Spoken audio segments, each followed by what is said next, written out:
Jewellers first ever factory outlet లో నక్షి Mela October 25 నుంచి 2 November వరకు ఎలాంటి నక్షి ఆర్నమెంట్స్ పైన ఫ్లాట్ 9.99% VA మాత్రమే. ఈ ఆఫర్ అన్ని బ్రాంచెస్ కి వర్తిస్తుంది. దేశంలో అప్పుడప్పుడు కొన్ని ఊహించని మార్పులు సంభవిస్తుంటాయి. వాటిని మనం గమనించే లోపే ఊహకి కూడా అందని స్థాయికి వెళ్ళిపోతాయి. ఇప్పుడు అలాంటి మార్పు దేశంలో స్పష్టంగా కనిపిస్తోంది. ప్రపంచంలో ఇండియా మరో మ్యానుఫ్యాక్చరింగ్ హబ్ గా మారిపోయింది. దేశంలో ఒక్కసారిగా వచ్చిన ఐఫోన్ భూమితో లెక్కలన్నీ తారుమారయ్యాయి. దేశంలో ఎలక్ట్రానిక్స్ ఎగుమతులు 3వ స్థానానికి చేరాయంటే అదేమంత చిన్న విషయం కాదు. త్వరలోనే ఆయిల్ ఎక్స్పోర్ట్స్ ని కూడా ఎలక్ట్రానిక్ గూడ్స్ దాటిస్తాయా?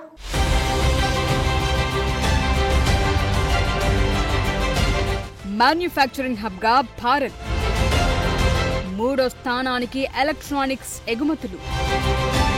ఎలక్ట్రానిక్స్ తయారీ రంగంలో భారత్ మరింత ఎత్తుకు దూసుకెళుతోంది. దేశంలో ఎలక్ట్రానిక్స్ ఎగుమతులు వేగంగా పెరుగుతున్నాయి. ఈ ఆర్థిక సంవత్సరం తొలి 6 నెలల్లో ఎలక్ట్రానిక్స్ ఎక్స్పోర్ట్స్ దేశంలో 3వ స్థానానికి చేరాయి. ఇది ఇంజనీరింగ్ వస్తువులు, పెట్రోలియం ఉత్పత్తుల తర్వాత అగ్రస్థానంలో కొనసాగుతోంది. ఇదిలాగే కంటిన్యూ అయితే మరో 2 ఏళ్లలోనే పెట్రోలియం ఉత్పత్తుల ఎగుమతుల్ని కూడా అధిగమిస్తుంది. ఇంజనీరింగ్ ఉత్పత్తుల తర్వాత 2వ స్థానంలో నిలిచే అవకాశం ఉందని మార్కెట్ ఎక్స్పర్ట్స్ చెప్తున్నారు.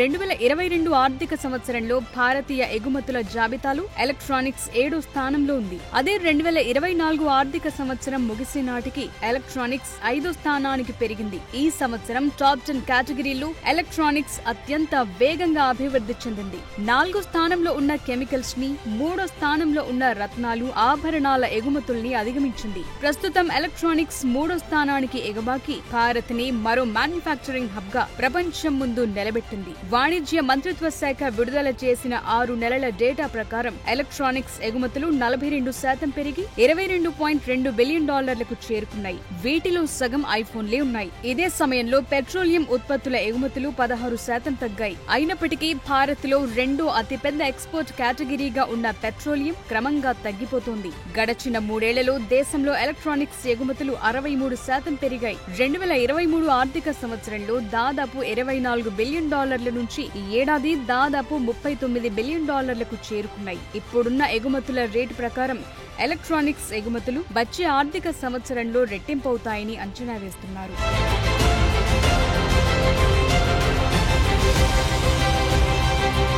కొన్నేళ్లుగా ఇండియా ఎగుమతుల DNA మారుతోంది. ఈ మార్పు రాత్రికి రాత్రి జరిగింది కాదు. 2020లో భారత ప్రభుత్వం పెద్ద ఎత్తున ఎలక్ట్రానిక్స్ కోసం ప్రొడక్షన్ లింక్డ్ ఇన్సెంటివ్ పథకాన్ని ప్రారంభించినప్పుడు మొదలైంది. కోవిడ్ టైంలో ప్రపంచ దేశాలకు ఓ విషయం అర్థమైంది. అతిగా చైనా ఫ్యాక్టరీలపై ఆధారపడటం కరెక్టు కాదని గ్రహించాయి. అదే సమయంలో దిగ్గజ కంపెనీలన్నీ ప్రత్యామ్నాయాల కోసం చూశాయి. ఈ పరిస్థితులను భారత్ తనకు అనుకూలంగా మార్చుకుంది. మార్పుకు తగ్గట్లుగా వేగంగా ముందుకు కదిలింది. PLI స్కీమ్ ప్రవేశపెట్టాక స్థానికంగా తయారయ్యే ఫోన్లు, వాటి కాంపోనెంట్స్ దాదాపు 6% పెరిగాయి. 2020 ఆగస్టులో మొబైల్ హ్యాండ్సెట్ పథకాన్ని తీసుకొచ్చింది ప్రభుత్వం. ఇండియాలో ఉత్పత్తి పెంచిన కంపెనీలకు దాదాపు 41,000 కోట్లు రివార్డ్ గా అందుతుందని ప్రకటించడం గేమ్ చేంజర్ గా మారింది. ఈ ప్రోత్సాహకాలు తొలి 2 ఏళ్లలో 6%గా ఉన్నాయి. 5వ సంవత్సరంలో 4% తగ్గాయి. ముఖ్యంగా 15,000 కంటే ఎక్కువ ధర ఉన్న స్మార్ట్ ఫోన్లని టార్గెట్ చేశారు. యాపిల్, శాంసంగ్ లాంటి దిగ్గజ కంపెనీలను కూడా ఈ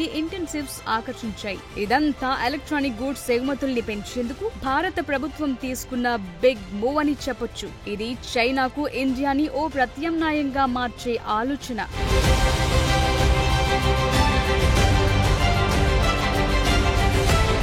ఇండియాలో ఎలక్ట్రానిక్స్ బూమ్ కు మేజర్ రీజన్ యాపిల్ ఐఫోన్స్. ఈ ఆర్థిక సంవత్సరం తొలి 6 నెలల్లోనే $10 బిలియన్ విలువైన ఐఫోన్లు ఇండియా నుంచి ఎగుమతయ్యాయి. ఇది దేశం మొత్తం ఎలక్ట్రానిక్స్ ఎగుమతుల్లో 45%. అంతేకాదు మిగతా స్మార్ట్ ఫోన్ ఎగుమతుల్లో 3 కంటే ఎక్కువ.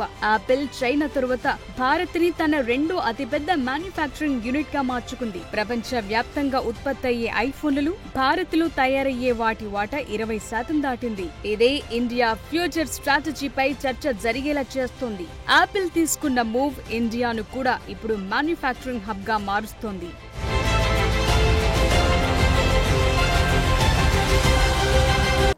భారత్ లో ఉన్నట్టుండి ఎలక్ట్రానిక్స్ ఎగుమతులు పెరగడానికి రీజన్ ఏంటి? ఐఫోన్స్ మేజర్ వాటా ఎలా ఆక్రమించగలిగాయి? దేశంలో ఎలక్ట్రానిక్స్ ప్రొడక్షన్ పెంచేందుకు భారత ప్రభుత్వం తీసుకుంటున్న చర్యలేంటి? ఇదంతా మేక్ ఇన్ ఇండియా, ఆత్మ నిర్భర్ భారత్ ప్రోగ్రామ్స్ వల్లే సాధ్యమైందా? ఇంకొన్నేళ్లలో ఇండియా వరల్డ్ మ్యానుఫ్యాక్చరింగ్ హబ్ గా ఎదిగేందుకు ఉన్న అవకాశాలేంటి?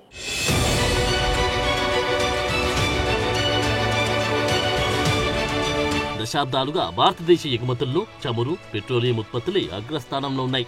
ఇప్పుడు ఎలక్ట్రానిక్స్ వేగంగా అభివృద్ధి చెందుతుంది. త్వరలోనే రెండో అతిపెద్ద ఎగుమతి కేటగిరీగా ఎలక్ట్రానిక్స్ నిలిచే అవకాశం ఉంది. ఎందుకంటే నెలలు గడుస్తున్న కొద్దీ ఎలక్ట్రానిక్స్, పెట్రోలియం మధ్య గ్యాప్ తగ్గుతుంది. ఈ వేగం ఇలాగే కంటిన్యూ అయితే కొన్నేళ్లలోనే ఇంజనీరింగ్ ఉత్పత్తుల తర్వాత ఎలక్ట్రానిక్స్ సెకండ్ ప్లేస్ లోకి వస్తుందని చర్చ జరుగుతోంది.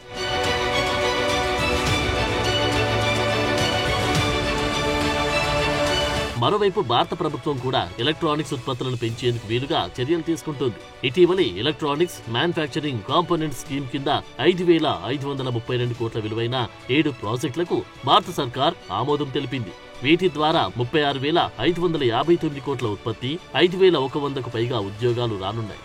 కేంద్ర మంత్రి అశ్విని వైష్ణవ్ దీని గురించి స్పందిస్తూ 100% దేశీయ copper clad laminate, 20% PCB, 15% camera module demand ని తీర్చాల్సి ఉందన్నారు. ఇది మేక్ ఇన్ ఇండియా, ఆత్మ నిర్భర్ భారత్ కు భారీ ప్రోత్సాహకంగా చెబుతున్నారు.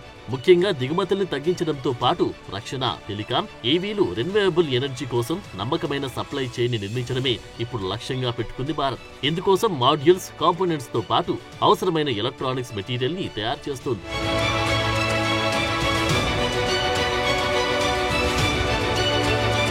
మొబైల్ ఫోన్లు, ఐటీ హార్డ్వేర్ లాంటి రంగాల్లో తయారీని ప్రోత్సహించేందుకు ప్రభుత్వం ప్రొడక్షన్ లింక్డ్ ఇన్సెంటివ్ స్కీమ్ ని ప్రవేశపెట్టింది. ఇది దేశీయ, అంతర్జాతీయ సంస్థలను భారత్లో తయారీ యూనిట్లు స్థాపించేందుకు బాగా ఆకర్షించింది. మేక్ ఇన్ ఇండియా ప్రోగ్రాం కూడా దేశీయంగా తయారీని పెంచడంపై ఫోకస్ పెట్టింది. ఇది ఎలక్ట్రానిక్ ఉత్పత్తుల తయారీకి, ఎగుమతులకు ఎంతో ఊతమిచ్చింది. గత 10 ఏళ్లలో దేశంలో ఎలక్ట్రానిక్స్ తయారీ 5 రెట్లు పెరిగింది. దీని విలువ 11 కోట్లు దాటింది. ఎగుమతులు కూడా ఇదే కాలంలో 6 రెట్లు పెరిగాయి. యాపిల్ లాంటి అంతర్జాతీయ దిగ్గజ సంస్థలు ఐఫోన్ ప్రొడక్షన్ లో కొంత భాగాన్ని చైనా నుంచి భారత్ కు తరలించడం వల్ల ఎగుమతులు భారీగా పెరిగాయి.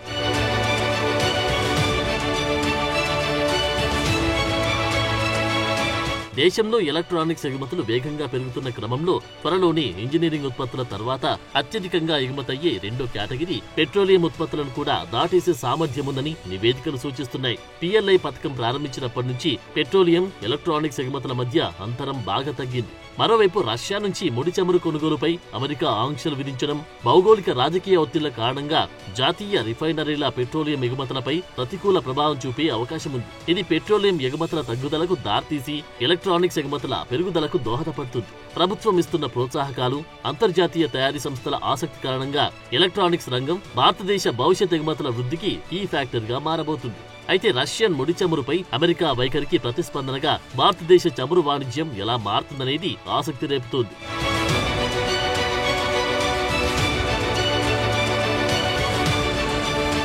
అనేక సంవత్సరాలకు ఎలక్ట్రానిక్స్ ఎగుమతుల్లో చైనా నెంబర్ 1 గా ఉంది. భౌగోళిక రాజకీయ సంక్షోభం కారణంగా ఇంటర్నేషనల్ కంపెనీలు తమ సప్లై చైన్లకు ఆల్టర్నేట్స్ చూసుకోవాలని భావిస్తున్నాయి. ఈ క్రమంలో ఇండియా కూడా ఎలక్ట్రానిక్స్ ని తన బలంగా మార్చుకోవాలని టార్గెట్ గా పెట్టుకుంది. అందుకనుగుణంగానే ప్రపంచ మార్కెట్లో మేడ్ ఇన్ ఇండియా ఐఫోన్ల వాటా కూడా స్థిరంగా పెరుగుతుంది. ఇప్పుడు 5వ వంతుకు పైగా భారతదేశం నుంచి ఐఫోన్లు ఎగుమతవుతున్నాయి.